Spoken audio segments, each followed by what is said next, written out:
Hello and good evening from Toronto. I hope you are well. This is a brand new program, brand new show, and this show is focused at immigrants in Canada and how they can reinvent themselves. And today with me, and it's a joint effort, first of all, with me, Brent Edwards. Good evening, Brent. Hey, Hamad, how are you doing today? Fantastic. I hope you are well. I know you had a very busy day this morning.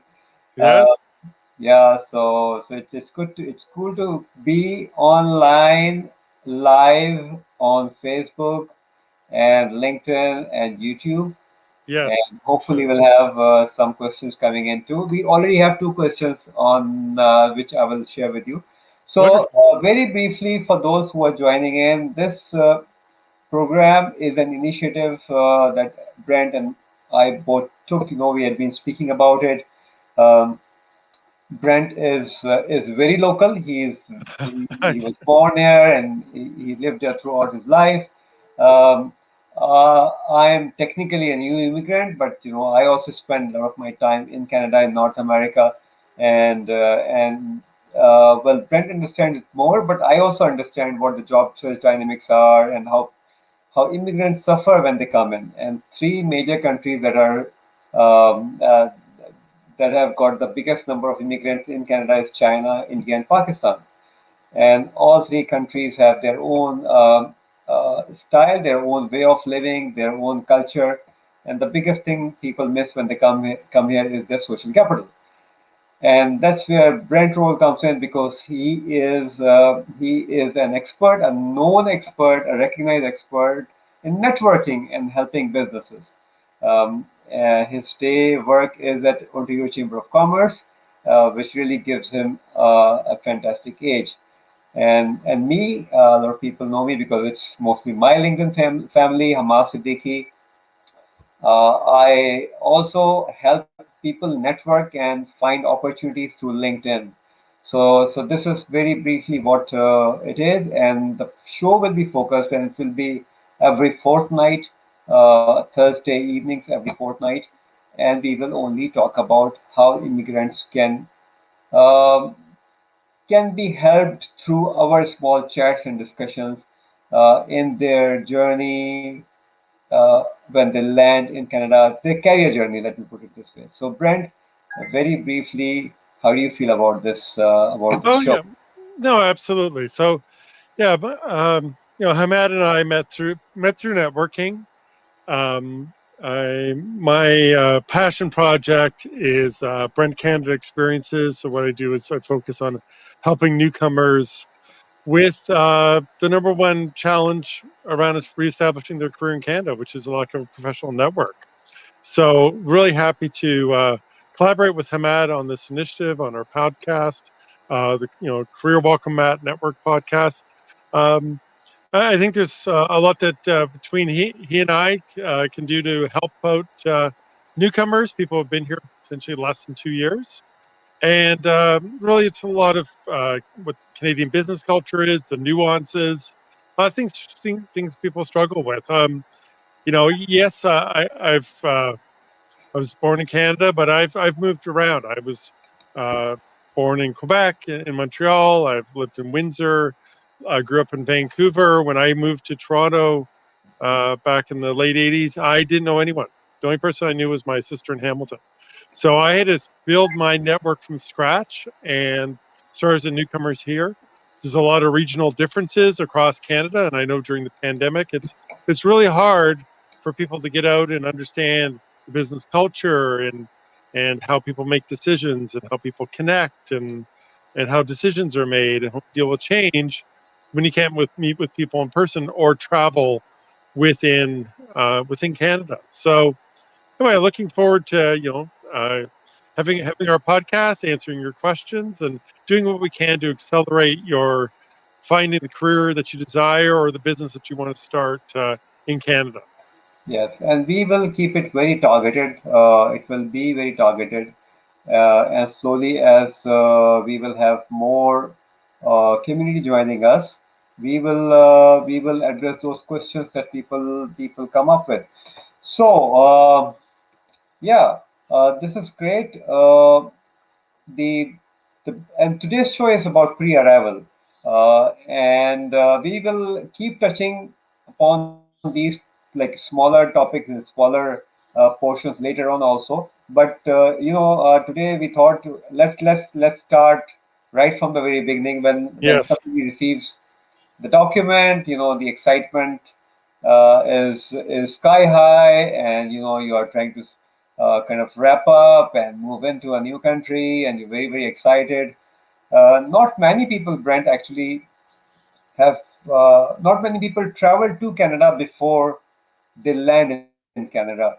Like with me, I because see. I had been like a visitor, I had visited Yes. Canada before on a visitor's visa many years ago. Before I mean, in fact, my first instance when I came in, that was a time when I fell in love with Canada. Really, that was a time when I really I was What was young. it? Why did you fall in love with 19. Canada?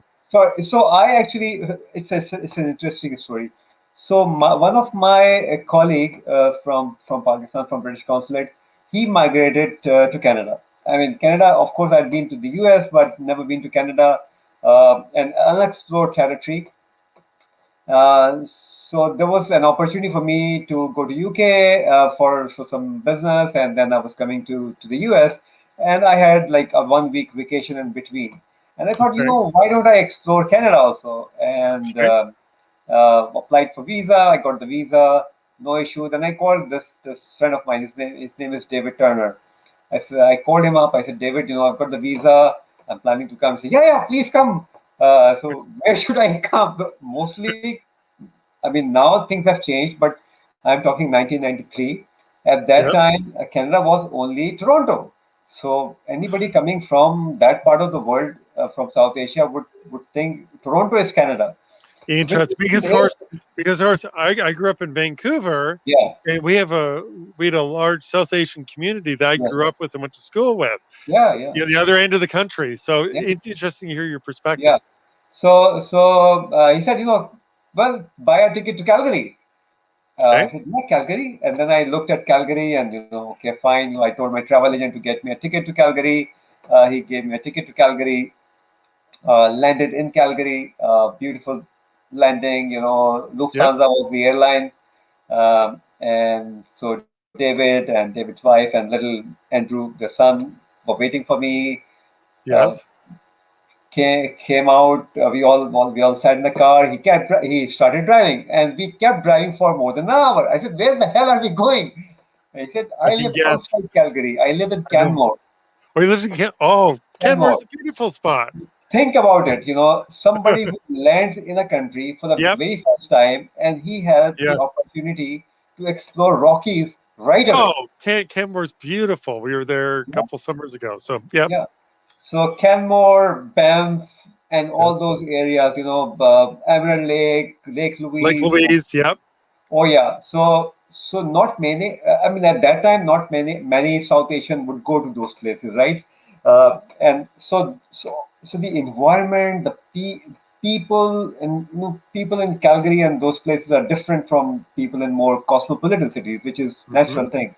Hmm. So at that time, I had this in mind. If I want to really live somewhere, I should live in Canada. Interesting. And mind you, I'd seen Europe, I'd seen the Yep. US and everything, but so that's how I fell in love with Canada, and I can see somehow, why. I understand why. We've got family pictures upstairs of Moraine Lake and Lake Louise, and I've been there yeah, many times, and it's a beautiful part of the country. yeah.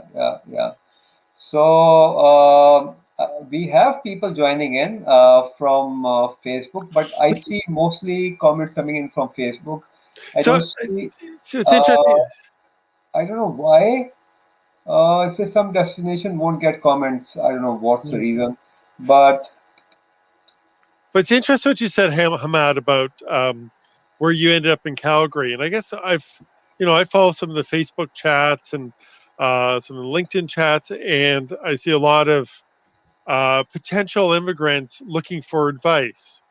yeah, And they'll go into the chat and they'll say, I'm looking to come to Canada. I don't know whether to move to Vancouver or Toronto, Calgary or Winnipeg. And it's curious. I guess I'm trying to learn more about, who my potential customers would be. Yeah. Um, but the fact that they're asking for advice from each other as opposed to going to, because there's so many resources available Yes. through the different the municipal government, the provincial government, the federal government, associations, conferences, trade trade professional trade associations, Yes. which are accredited, credible sources of information about the country. And yes, it's great to ask for other people who've arrived, but I always kind of wonder about how many people are missing out on all the different sources of information that are available pre-arrival to find out and do the research around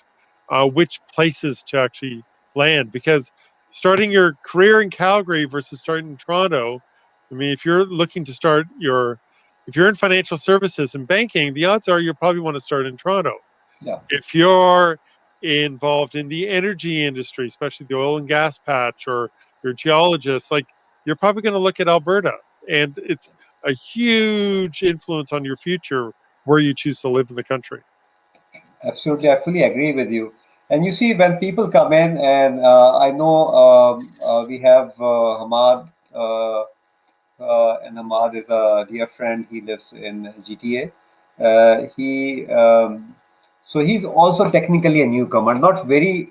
He's a new immigrant. Well, relatively new immigrant. Uh, and he is in energy sector, for instance, and he is in renewable energy. So renewable Oh, energy okay. is big Yes. across the globe. Good. Hamad, you should really connect with Brent, and you should really talk about your ambitions, because Hamad is just fascinating. When you speak to him, and he has done like work on like multi-million-dollar projects with GE and also Wonderful. those Yeah, companies. I'd be happy to chat with them for sure. Yeah, yeah. So Farad says, I started networking and talking to people 2 years before arriving in Canada. That's right. Smart. Very Uh, smart thing to do. and There's an interesting question. We'll come to this question. I don't think we are going to address completely about anything about immigration or stuff like that. This show is purely for those people who are waiting to arrive or have arrived in Canada. If you're looking for immigration related information, then of course we have uh,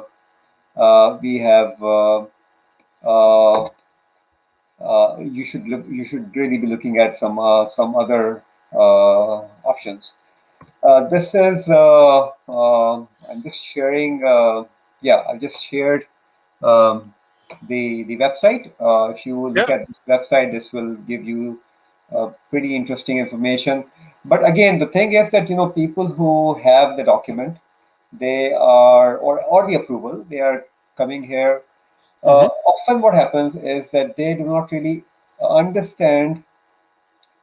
They don't really. I think what understand is probably wrong. They don't really realize how challenging it would be for them when they arrive. And the biggest challenge, I can talk from a new immigrant's point of view, Sure. is that we lose our social capital. So we don't have the social capital, the network, which is required to take us to the next level.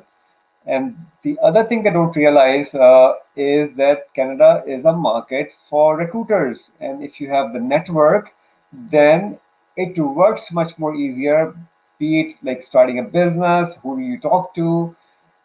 Although you rightly said, Brent, there are tons of services available through through government, and government really helps new immigrants. But again, there is a limit to that. Limit means that their own capacity to deliver.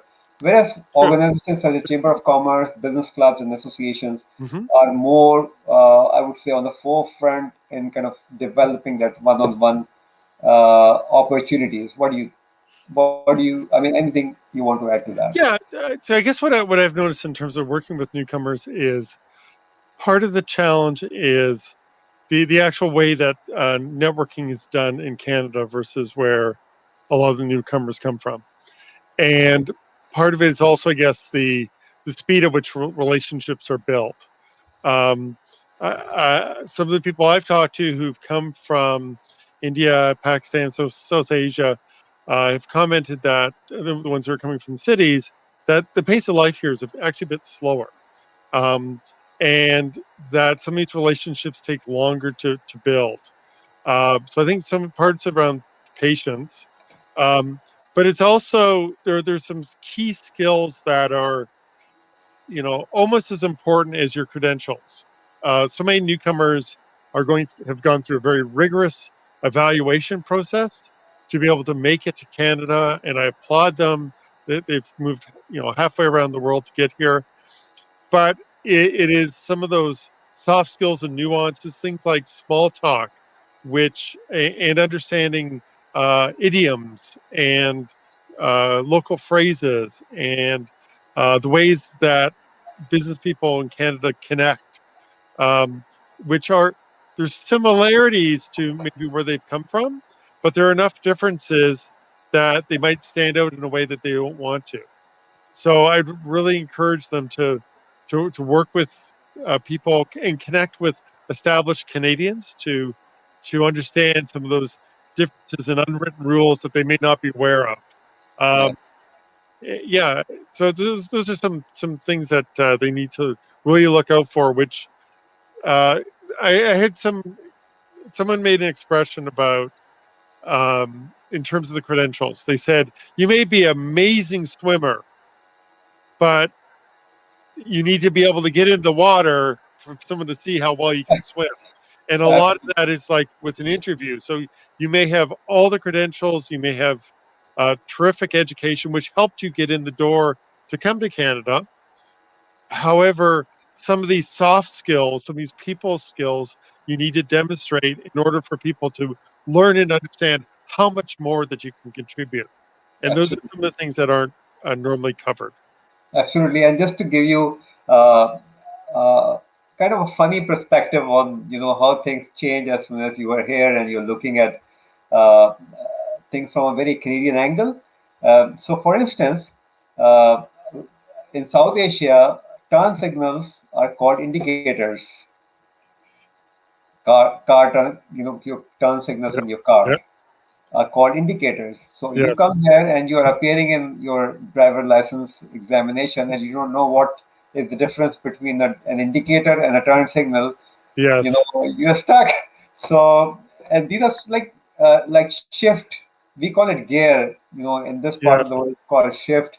So these are like like little things that really matter. Yes. And instead of just what I usually tell people, because I interact with people who are looking for job opportunities when they Yes. land here, or even pre-arrival.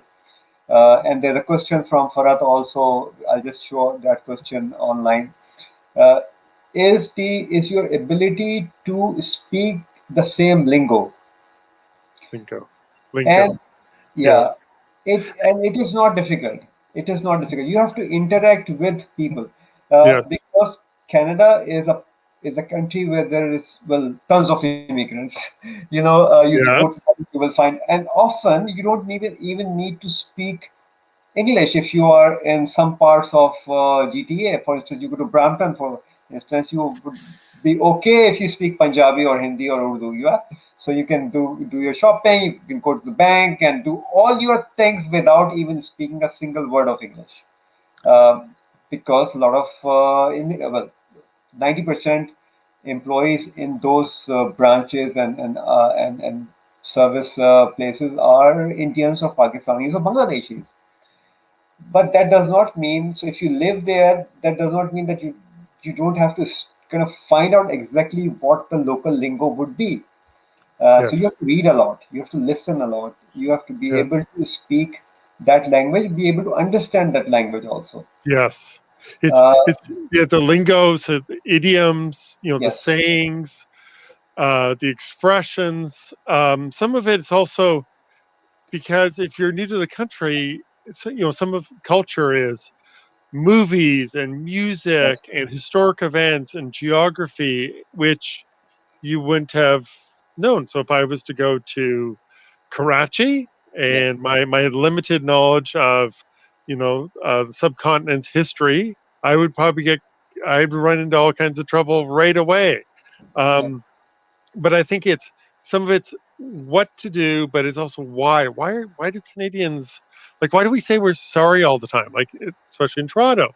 Like, what is that? And some of that comes back to our history as a country in terms of not wanting to offend. You have founding people. You have the indigenous communities. You have Yeah, the French community. You have the British community needing to collaborate together. Sometimes it's worked well. Sometimes it hasn't. But it's that need to not offend is some of that's a carryover. But if people don't understand why we're doing that, it will be very strange and unusual and hard to replicate. that is right. And so one other thing that I found out, if you really want to kind of hang out with local Canadians, Yes. and those who have been living here were actually born here or whatever. I Mm. mean, we all are Canadians, technically Yeah, speaking. But absolutely. those who have been here, either were born here or Or been living here established for, Canadians, or yeah, yep, lived here a established long time. Canadians. Yeah, Yep, that's probably the right word. yep, If you know, if you have the knowledge about, I mean, or local news is really important to know so that you can start that conversation. yes, Then sports yes. is really really important. Can I tell And you? Can you tell you a sports story? Just really yep, quick. please go ahead. So, one of the companies I used to work for, we used to have an event every year at the Rogers Centre. Used to be the Sky Dome, Yep, where the Toronto Blue Jays are. So they're the member of Major League Baseball. They're the only Canadian based Major League Baseball team. So quite a few of the my friends who I'd made in the office were from India, Pakistan, and Bangladesh. So I spent about 15 minutes explaining the rules of baseball and pitching and strikes and balls and strikes and innings, etc. They then spent about the next hour giving me a brief overview, cursory overview, very top level of cricket. cricket. So I learned very quickly that baseball is pretty much like checkers Yes, and cricket is like chess. yeah. I mean, we love But cricket. there was enough similarities Yeah, in the rules of the game that we could start to understand each other's game. yeah, But yeah.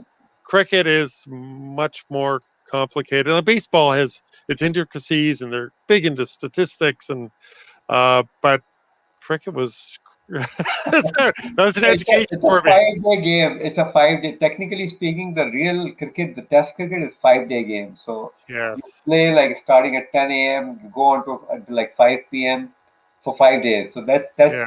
now Well, cricket has also baseball is changed. like 3 hours, and if it's, but it could Yeah. be extra innings. Yes. So Yeah. actually, here I'll give you suggestion. I'll give you a suggestion for the viewers Mhm. to understand two professional sports. So you can see I've got football here behind me, Canadian football, but it's the same analogy. There was a famous American comedian named George Carlin, one of my favorites. One of his routines is a comparison between baseball and football. Football. Yeah. And you can Google it, go into YouTube, look up George Carlin, baseball versus football. It's really funny, and it just breaks down the difference between these two games, and that'll get you a good start on two of the major professional sports in North America. Yeah. And I add ice hockey in it. In winters you Well, have we talk basketball, which is invented by basketball. Yes. Canadian, and hockey, Yeah. ice hockey as opposed to field hockey. I get Yeah. it. Yeah. Yeah. uh, Yeah. we can do that for another show. Yeah. So absolutely. So you have to build that conversation, and you can only build that conversation if you have some local knowledge. And what I feel that Canadians are just fascinating people. You start talking to them, and you're going on a long ride in a bus, and you start talking to someone sitting next to you, and they are so open-hearted. They would explain things, and they would try to help. So you have to seek help for any new comer in Canada. You need to seek help because otherwise they would not know. They would think that you know everything, and you are here for long enough to understand it. And because it's a very cosmopolitan country, at least GTA is. Greater Toronto area Well, is. MTV. So, Yep. 70% newcomers come to MTV, Yes. Montreal, Yes. Toronto, or Yes. Vancouver. Absolutely. So seek help. As soon as you seek help, you will find help. This is what I can tell you straight away. So seek help. That's really important. And now we have a question, and I will try to take a hit on it, and then you can also join in. So Farah says, is there a method to connecting with recruiters here, protocol that can help us connect to them on a personal level? Recruiters are busy people. Absolutely, Farad. Sorry, Farad. I don't know why I'm calling you Fajr. Farad, recruiters are busy people. They are busy because there are tons of opportunities out there. They are busy in hiring people. They are busy in identifying the candidates. That's why they don't have time to look at 50 emails they receive every hour. Uh, Ideally, uh, if you want to really understand the Canadian job market dynamics, you need to really count on two key things. Two key things are really, really important. One is your ATS resume, which is application tracking system based resume. The other thing is your LinkedIn profile. And I can tell you because this is my profession. I do LinkedIn profile optimization and coaching on how to network on LinkedIn. I can tell you 99% South Asians do not use LinkedIn optimally. I think the word optimally is wrong here. They don't use it. They just have a profile which sits there and does nothing. So unless you do not have these two things, you cannot connect with them. And the other thing is that recruiters here in North America, they use LinkedIn extensively. So if they have a job for an accountant, they will straight away either look at their database or they would go on LinkedIn and they use a tool called LinkedIn Recruiter, which LinkedIn provides only to recruiters. And they put all the information that they have, requirement for the job, and if your profile is optimized and it's an active profile, active in terms of LinkedIn's algorithm, not in terms of your dictionary, then likelihood that the profile will pop up onto LinkedIn search. So that's how it works. Then, of course, when you have a profile, we have another question. So please, Farad, I think probably I've responded to your question. If you are really a newcomer or struggling to find a job, you cannot ignore ATS resume and LinkedIn profile. These are the two essential things that you should have. And then, of course, networking, which Brent has already have spoken about. We have another question coming in, which is a long one. Uh, how do you rank Canadian in terms of listening skills? So many immigrants come here with different experience, the world class experience. This may require putting up different perspective at times. I have been told Canadian had more of a my way or highway approach. Is this true? So that's for you, Brent. How do you respond to this one? Yeah, I guess I want to kind of know a little bit more, I guess, about the circumstance he's hearing that. Um, yeah, I mean, when you're talking about Canadians again, you've got a very diverse country in terms of the approach. Um, one other thing I would suggest is in looking at cult with different cultures. We talk about national cultures, and the one thing I would advise people not to do, and this is regardless of whatever national cultures we're talking about, is there's really four aspects of who you're talking to. You have the national culture, you have a regional culture, which could be a province here or state. You have the culture of the corporation or the company or the organization that people work for. And then there's the personality of the individual person. So I would really stay away from generalizations if possible in terms of Canadians are this way, um, because there's just so much variation. Yes, Canadians may have more of a preference for people with Canadian, this Canadian experience. But a lot of that, um, if you look at the experiences that newcomers are bringing, what I encourage them to do is to look on that relationship as peers, because most newcomers have international experience. They've worked in multiple markets, potentially multiple countries, multiple languages. They have a lot of international experience, which may be more than people who are established and have only lived in Canada. So that's actually a strength to bring to any of your communication skills. And there's a lot that Canadians can learn from the newcomers and vice versa. So just a couple of things I keep in mind. I know it didn't directly answer your question, but it's more the approach that I would suggest. Yeah, I would like to go a little further, Brent, on this, and I'm sharing your link, your LinkedIn link also, so that people could follow you. Sure. Follow Brent.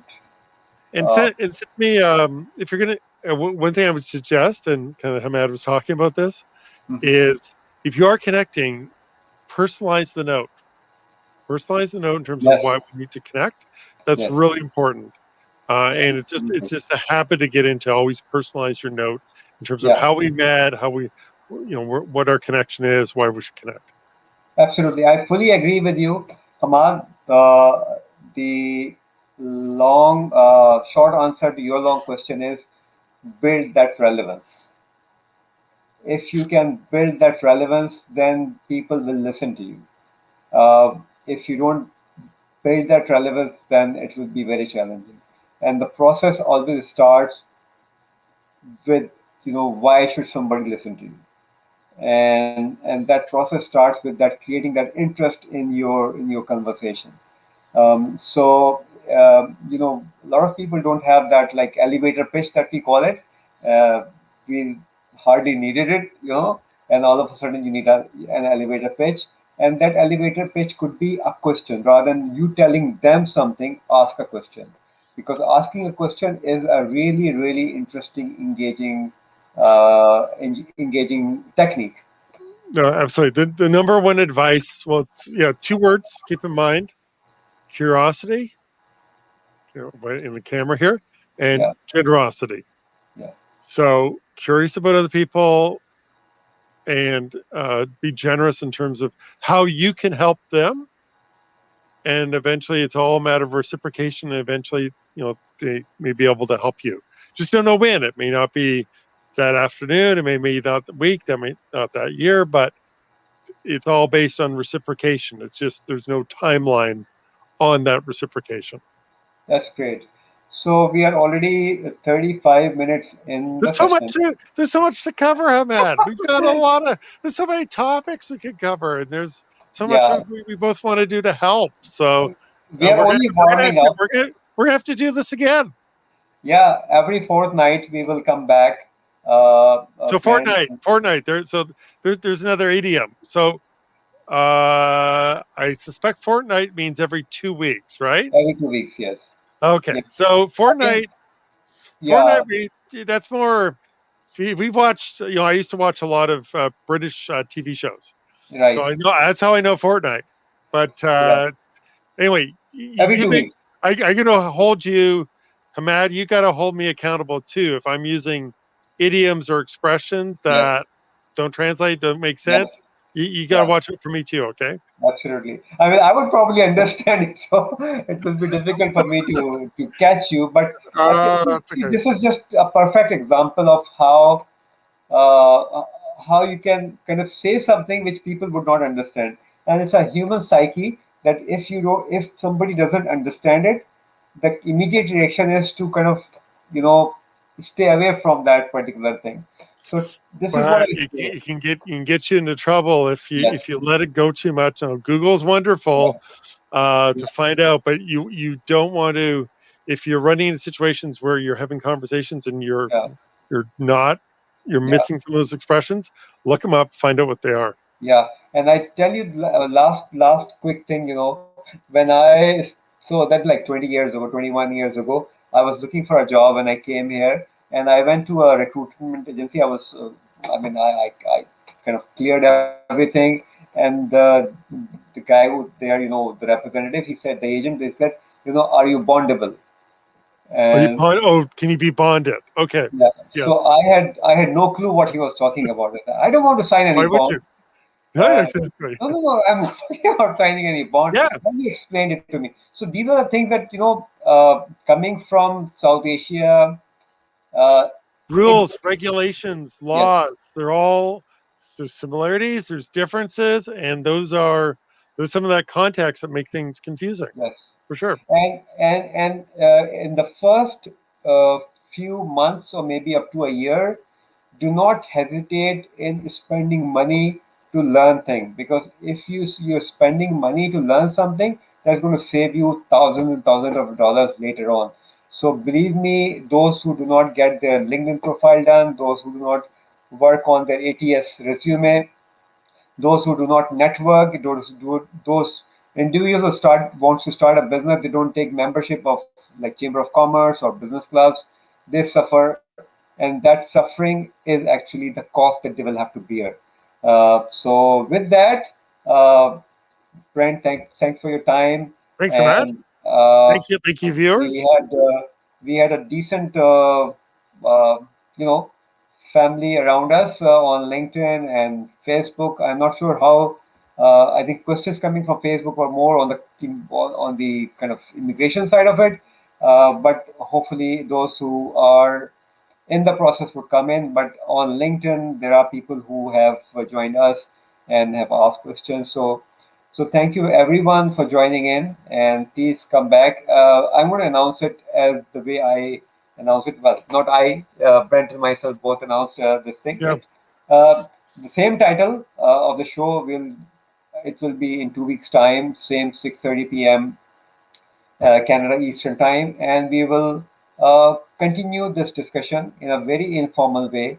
And we will look forward to receiving your questions. Brent, you have to say something, and then we'll close the session. Yeah, no. So, career career welcome Matt network podcast episode 1. I enjoyed it, Hamad. Let's do it Yes. again.